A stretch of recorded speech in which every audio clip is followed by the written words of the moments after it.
ಪಾರದೂರಿಗೆ ಅಕ್ಷರ ಬ್ರಹ್ಮ SL Bhyrappa ಪಯಣ ಬೆಳೆಸಿದ್ದಾರೆ. ರವೀಂದ್ರ ಕಲಾಕ್ಷೇತ್ರದಲ್ಲಿ ವಂಶ ವೃಕ್ಷಕ್ಕೆ ಹಲವರು ಅಂತಿಮ ನಮನವನ್ನು ಸಲ್ಲಿಸ್ತಾ ಇದ್ದಾರೆ. ಅಭಿಮಾನಿಗಳು ಸೇರಿದಂತೆ ಗಣ್ಯಾತಿ ಗಣ್ಯರು ಅಂತಿಮ ದರ್ಶನವನ್ನು ಪಡೆದುಕೊಂಡಿದ್ದಾರೆ. ಮುಖ್ಯಮಂತ್ರಿ ಸಿದ್ದರಾಮಯ್ಯ, ರಾಜ್ಯದ ಉಪಮುಖ್ಯಮಂತ್ರಿ ಡಿ.ಕೆ. ಶಿವಕುಮಾರ್ ಸೇರಿದಂತೆ ಹಲವಾರು ರಾಜಕೀಯ ಗಣ್ಯರು ಕೂಡ ಅಂತಿಮ ನಮನವನ್ನು ಸಲ್ಲಿಸಿದ್ದಾರೆ, ದರ್ಶನವನ್ನು ಪಡೆದುಕೊಂಡಿದ್ದಾರೆ. ಸಮಯ ಆಗಲೇ 1:10 ಆಗ್ತಾ ಬಂತು. ಮಧ್ಯಾಹ್ನ 2 ಗಂಟೆಯವರೆಗೂ ಕೂಡ ಅಂತಿಮ ದರ್ಶನಕ್ಕೆ ಬೆಂಗಳೂರಿನಲ್ಲಿ ಅವಕಾಶವನ್ನು ಕಲ್ಪಿಸಿಕೊಡಲಾಗುತ್ತೆ. ನಂತರದ ಸಂದರ್ಭದಲ್ಲಿ 3 ಗಂಟೆಯ ವೇಳೆಗೆ ಮೈಸೂರಿಗೆ ಪಾರ್ಥಿವ ಶರೀರವನ್ನು ವರ್ಗಾವಣೆ ಮಾಡಲಾಗುತ್ತೆ. ನೋಡಿ, ರವಿಕುಮಾರ್ ಅವರು ಬಿಜೆಪಿ ನಾಯಕರು ಅಂತಿಮ ದರ್ಶನವನ್ನು ಪಡೆದುಕೊಂಡಿದ್ದಾರೆ. ಬಿಜೆಪಿ ರಾಜ್ಯಾಧ್ಯಕ್ಷ BY ವಿಜಯೇಂದ್ರ ಇವರು ಕೂಡ ಅಂತಿಮ ದರ್ಶನವನ್ನು ಪಡೆದುಕೊಂಡಿದ್ದಾರೆ. ಕುಟುಂಬಸ್ಥರ ಬಳಿ ಮಾತುಕತೆಯನ್ನು ನಡೆಸ್ತಾ ಇದ್ದಾರೆ. ಹೀಗೆ ರಾಜಕೀಯದ ಹಲವಾರು ನಾಯಕರು ಅಂತಿಮ ನಮನವನ್ನು ಸಲ್ಲಿಸಿದ್ದಾರೆ, ಅಂತಿಮ ದರ್ಶನವನ್ನು ಪಡೆದುಕೊಂಡಿದ್ದಾರೆ.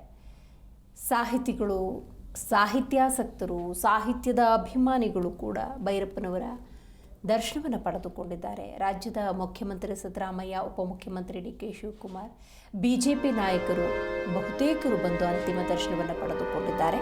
ಅಕ್ಷರ ಬ್ರಹ್ಮ ಎಸ್ಎಲ್ ಭೈರಪ್ಪ ಅಂತಿಮ ದರ್ಶನಕ್ಕೆ ಧಾವಿಸ್ತಾ ಇದ್ದಾರೆ.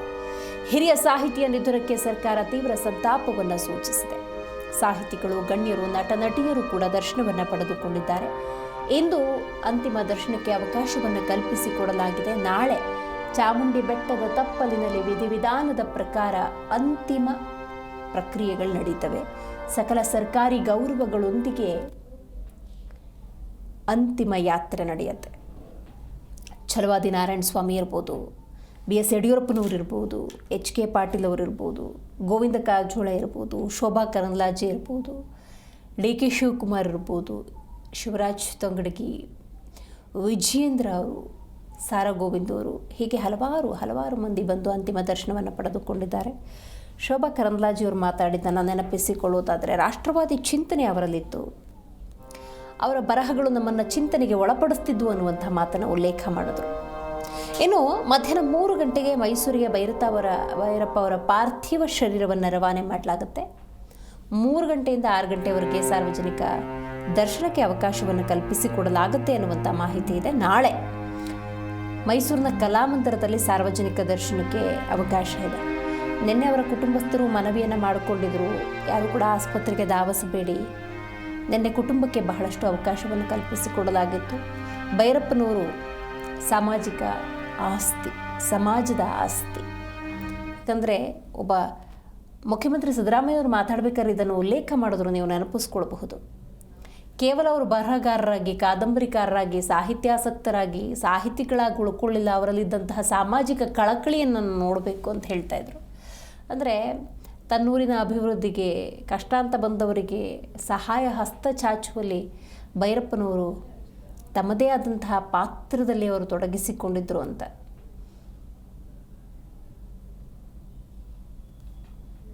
ಎಸ್ಎಲ್ ಭೈರಪ್ಪನವರ ಅಗಲಿಕೆಯನ್ನು ಕೇಳಿ ಆಘಾತವಾಯಿತು. ಕನ್ನಡ ಸಾರಸ್ವತ ಲೋಕಕ್ಕೆ ಮತ್ತು ಕನ್ನಡ ನಡೆ ನುಡಿಗೆ ವಿಶ್ವಮಾನ್ಯತೆಯನ್ನು ತಂದುಕೊಟ್ಟಂಥವರು ಒಬ್ಬ ಮಹಾನ್ ಪ್ರಬುದ್ಧ ಚಿಂತಕರು ಮತ್ತು ಬರಹಗಾರರಾಗಿರ್ತಕ್ಕಂಥ ಭೈರಪ್ಪನವರ ಅಗಲಿಕೆ ನಮ್ಮೆಲ್ಲರಿಗೂ ನೋವುಂಟು ಮಾಡಿದೆ. ಅವರೇ ಹೇಳಿದಂತೆ ಕನ್ನಡ ಸಾಹಿತ್ಯದ ಒಂದು ಪರ್ವ ಮುಗಿದಂತಾಗಿದೆ.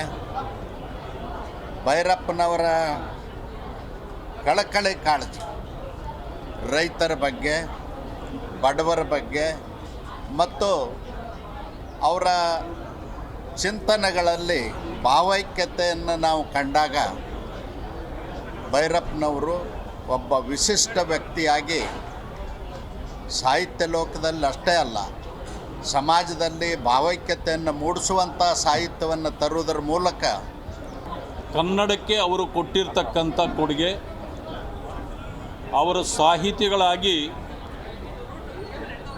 ಸಮುದಾಯಗಳು ಹೇಗೆ ನಡ್ಕೊಳ್ಬೇಕು,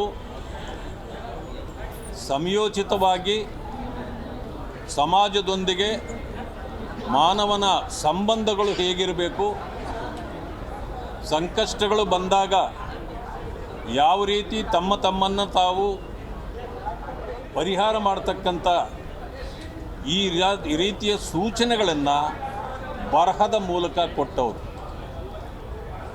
ಅಷ್ಟು ಮಾತ್ರ ಅಲ್ಲ,